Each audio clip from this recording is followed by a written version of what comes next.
اچھا باؤ صاحب، یہ فی زمانہ دشمنیاں بھی بعض اوقات جب آغاز ہو جائے تو پھر وہ خاندانوں تک، پھر برادریوں تک، اور پتہ نہیں لوگ کہاں تک چھوٹے چھوٹے معاملات کو لے جاتے ہیں. اچھا جو 2 بچے لڑے تھے ان کو پتہ بھی نہیں ہوتا کہ بھائی یہ کیا ہو گیا ہے، کیوں لڑائی، یہ تو اگر ان کو ان کے حال پہ چھوڑ دیا جائے تو یہ جو لڑنے والے بچے تھے یہ کل دوبارہ ساتھ بھی کھیل رہے ہوتے ہیں. بالکل اگر بڑوں میں شعور ہو، سمجھ ہو کہ بھائی ہم نے اس میں حد سے آگے نہیں بڑھنا.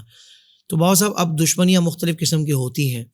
دشمن کی دشمنی سے بچنے کے لیے کہ وہ دشمنی میں کوئی بھی ہمیں نقصان پہنچانے والا عمل نہ کرے، کوئی ایسا وظیفہ بتا دیں کہ ہم دشمنوں کی دشمنی سے محفوظ ہو جائیں.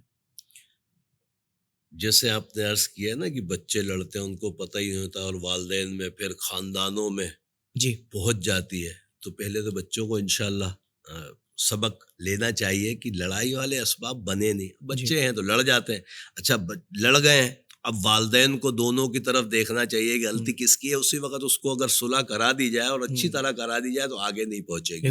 یہ اسباب بنائیں زندگی میں اپنے. اور دوسری چیز یہ ہے کہ جب بڑوں تک خدا نہ خواستہ لڑائی پہنچ جائے تو کوشش یہ کریں کہ سامنے آمنے آئے.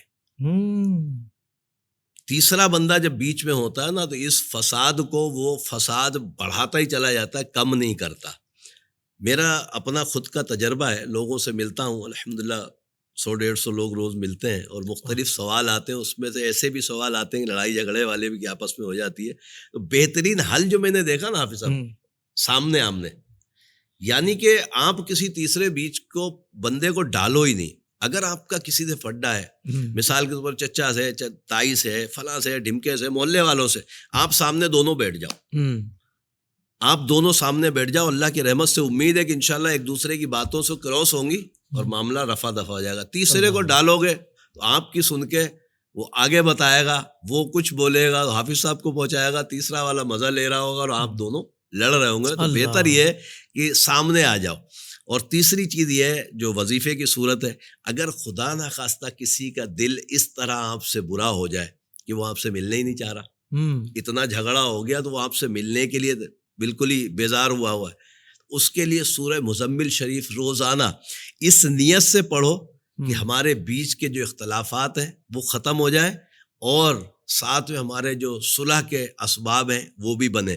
اچھا سورہ مزمل میں الحمدللہ عز و جل ایک تو یہ ثواب پیارے آقا صلی اللہ علیہ وسلم کی نسبت سے، میرے آقا صلی اللہ علیہ وسلم کے کرم سے الحمدللہ اس میں ایک تو ثواب ہے.